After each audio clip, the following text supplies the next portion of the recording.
मैं ਇਹਦੇ ਤੇ ਕੋਈ ਟਿੱਪਣੀ ਨਹੀਂ ਕਰਨਾ ਚਾਹੁੰਦੀ। ਮੈਂ ਕਦੇ ਕਿਸੇ ਦੇ ਧਰਮ ਦੇ ਬਾਰੇ ਕੁਝ ਨਹੀਂ ਕਿਹਾ ਅੱਜ ਤਾਈਂ, ਤੇ ਨਾ ਮੈਂ ਕਹੂੰਗੀ। ਤੇ ਜਿਹਦੇ ਧਰਮ ਦੀ ਬਾਰੇ ਗੱਲ ਕਰਦਾ ਉਸ ਧਰਮ, ਉਹ ਮੇਰਾ ਵੀ ਧਰਮ ਹੈ।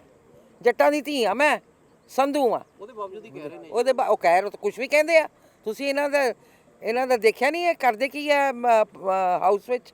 ਕਦੇ ਦੇਖਿਆ ਪਹਿਲਾਂ ਜਦੋਂ ਕਾਂਗਰਸ ਸੀ ਤੇ ਬੀਜੇਪੀ ਸੀ, ਕਦੇ ਦੇਖਿਆ ਇਹੋ ਜਿਹੇ ਨਜ਼ਾਰੇ ਜੋ ਇਹ ਕਰਦੇ ਆ ਜਾਂ ਕਰਵਾਉਂਦੇ ਆ? प्लीज़ मेरे अंदर बैठे हर चीज़ रिकॉर्ड नहीं हो पाती, बहुत बकवास करते हैं। सदन की गरिमा किवें देखदे हो मैडम? जिवें उद्देश बहुत गलत बात है, बहुत गलत बात है। लेकिन कोई प्रधानमंत्री नूं गाल कटेगा, ਉਹਦੇ ਬਾਅਦ ਉਹਦਾ ਬਹਾਨਾ ਮਾਰ ਰਿਹਾ, ਕੱਢ ਕੇ ਦਿਖਾਉਣ। कोई नहीं है कहीं भी, प्रिसाइडिंग ऑफिसर को पूछ लो। नहीं, वो बहुत गंदी भद्दी बहन की गाली दे रहा है हाउस के अंदर। क्यों दी उसने? एवं बहाना मार के मैडम ने मुझे ये कहा, मैं तो हक्की बक्की रह गई जब उन्हें कहा। सबको वो भी दिख रहा है, everybody can see. Akal Takht ਕੋਲ ਅਸੀਂ ਵੀ ਗਏ ਆ, ਸਿਰਫ ਉਹ ਨਹੀਂ ਕੱਲਾ ਗਿਆ। ਮੈਮ ਇੱਕੋ ਗੱਲ ਕਰ ਰਹੇ ਕਿ ਇਹ ਏਜੰਡਾ ਪਾਸ ਕਰਾਣਾ ਸੀਗਾ, ਸਿਰਫ ਇਸ ਤਰੀਕੇ ਨਾਲ ਉਹ ਛੜਯੰਤਰ ਰਚ ਕੇ ਸਾਰਾ ਕੁਝ ਕੀਤਾ ਗਿਆ, ਡਰਾਮਾ ਤੁਸੀਂ ਪੁੱਤਰ ਛੜਯੰਤਰ ਮੇਰੇ ਹੱਥੋਂ ਹੀ ਕਰਵਾਉਣਾ ਸੀ, ਕੋਈ ਹੋਰ ਵੀ ਕਿਸੇ ਹੋਰ ਨੂੰ ਕਹਿ ਦਿੰਦੇ। ये मानने वाली बात नहीं है। मतलब अगर ये अपने आप को कंट्रोल कर लेते ना थोड़ा सा। इन्होंने अपने पाँव पर कुल्हाड़ी मारी है और उसके बाद ये खिसियानी बिल्ली खंबा नोचे वाला काम है। इनको जवाब नहीं देना आ रहा अपनी पार्टी को कि ये निकाले क्यों गए हैं वहाँ से। ये बेवकूफ़ है क्या? समझदार आदमी है, मतलब मुझे लगता है समझदार है, मैं जानती नहीं इसको पर्सनली। खड़ा होकर गंदी गाली दे रहा है हाउस के अंदर। आप बताइए कौन देगा ऐसे?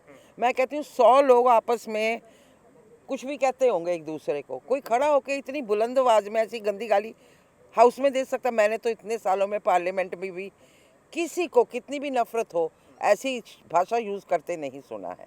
अगर इसको लगता था या इसने कुछ करना था तो जाकर चुपके से मैडम कमिश्नर को कह देता, या उनको ऐसे खड़ा होकर। मैं तो आप वो वीडियो आप सबने देखा होगा, मैं हिल गई हूँ उसके अंदर। ये बोल क्या रहा है तो ऐसी गंदी गालियाँ नहीं मैं देने वाली उसको ना। नहीं वो तो कहना प्लीज़ आई एम ना प्लीज़, मैं जानबूझ के गई हाँ क्योंकि रौला पैन दिया सी ते वो कह रहा सी कि लोगों के टैक्स पेयर के पैसे बर्बाद हो रहे हैं।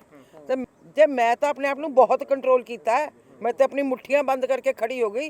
कोई होर मेरी थां हुंदा ते कोई बंदा हुंदा तो पता नहीं की करना सी। ਤੇ ਸਵਾਲ ਹੀ ਪੈਦਾ ਨਹੀਂ ਹੁੰਦਾ ਮੈਂ ਕਿ ਮੈਂ ਉਹਨੂੰ ਐਸੀ ਅਪਸ਼ਬਦ ਕਵਾਂ। ਮੈਂ ਇਹਦੇ ਤੇ ਕੋਈ ਟਿੱਪਣੀ ਨਹੀਂ ਕਰਨਾ ਚਾਹੁੰਦੀ। ਮੈਂ ਕਦੇ ਕਿਸੇ ਦੇ ਧਰਮ ਦੇ ਬਾਰੇ ਕੁਝ ਨਹੀਂ ਕਿਹਾ ਅੱਜ ਤਾਈਂ, ਤੇ ਨਾ ਮੈਂ ਕਹੂੰਗੀ। ਤੇ ਜਿਹਦੇ ਧਰਮ ਦੀ ਬਾਰੇ ਗੱਲ ਕਰਦਾ ਉਸ ਧਰਮ, ਉਹ ਮੇਰਾ ਵੀ ਧਰਮ ਹੈ। ਜੱਟਾਂ ਦੀ ਧੀ ਆ ਮੈਂ, ਸੰਧੂ ਆ। ਉਹਦੇ ਬਾਵਜੂਦ ਹੀ ਕਹਿ ਰਹੇ ਨੇ ਉਹ ਕਹਿ ਰਹੇ, ਕੁਝ ਵੀ ਕਹਿੰਦੇ ਆ। ਤੁਸੀਂ ਇਹਨਾਂ ਦਾ ਦੇਖਿਆ ਨਹੀਂ ਇਹ ਕਰਦੇ ਕੀ ਹੈ ਹਾਊਸ ਵਿੱਚ? ਕਦੇ ਦੇਖਿਆ ਪਹਿਲਾਂ ਜਦੋਂ ਕਾਂਗਰਸ ਸੀ ਤੇ ਬੀਜੇਪੀ ਸੀ, ਕਦੇ ਦੇਖਿਆ ਇਹੋ ਜਿਹੇ ਨਜ਼ਾਰੇ ਜੋ ਇਹ ਕਰਦੇ ਆ ਜਾਂ ਕਰਵਾਉਂਦੇ ਆ? प्लीज़ मेरे अंदर बैठे हर चीज़ रिकॉर्ड नहीं हो पाती, बहुत बकवास करते हैं। सदन की गरिमा किवें देखदे हो मैडम? जिवें उद्देश बहुत गलत बात है, बहुत गलत बात है।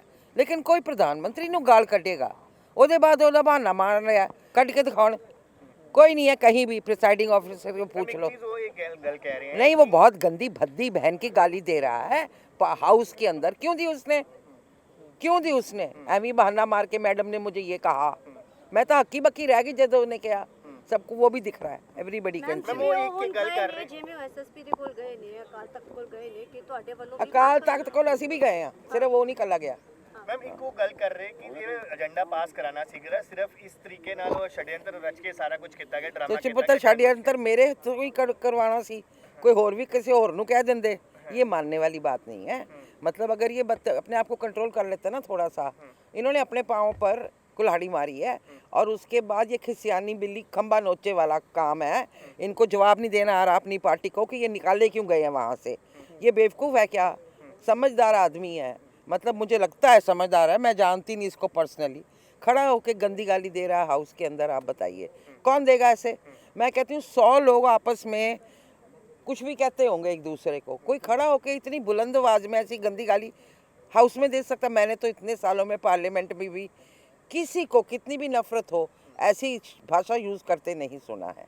अगर इसको लगता था या इसने कुछ करना था तो जाकर चुपके से मैडम कमिश्नर को कह देता, या उनको ऐसे खड़ा होकर। मैं तो आप वो वीडियो आप सबने देखा होगा, मैं हिल गई हूँ उसके अंदर। ये बोल क्या रहा है तो ऐसी गंदी गालियाँ नहीं मैं देने वाली उसको ना। नहीं वो तो कहना प्लीज़ आई एम ना प्लीज़, मैं जानबूझ के गई हाँ क्योंकि रौला पैन दिया सी ते वो कह रहा सी कि लोगों के टैक्स पेयर के पैसे बर्बाद हो रहे हैं। तो जब मैं तो अपने आप ਨੂੰ बहुत कंट्रोल किया है, मैं तो अपनी मुट्ठियां बंद करके खड़ी हो गई। कोई होर मेरी ਥਾਂ ਹੁੰਦਾ ਤੇ ਕੋਈ ਬੰਦਾ ਹੁੰਦਾ ਤਾਂ ਪਤਾ ਨਹੀਂ ਕੀ ਕਰਨਾ ਸੀ। ਤੇ ਸਵਾਲ ਹੀ ਪੈਦਾ ਨਹੀਂ ਹੁੰਦਾ ਮੈਂ ਕਿ ਮੈਂ ਉਹਨੂੰ ਐਸੀ ਅਪਸ਼ਬਦ ਕਵਾਂ।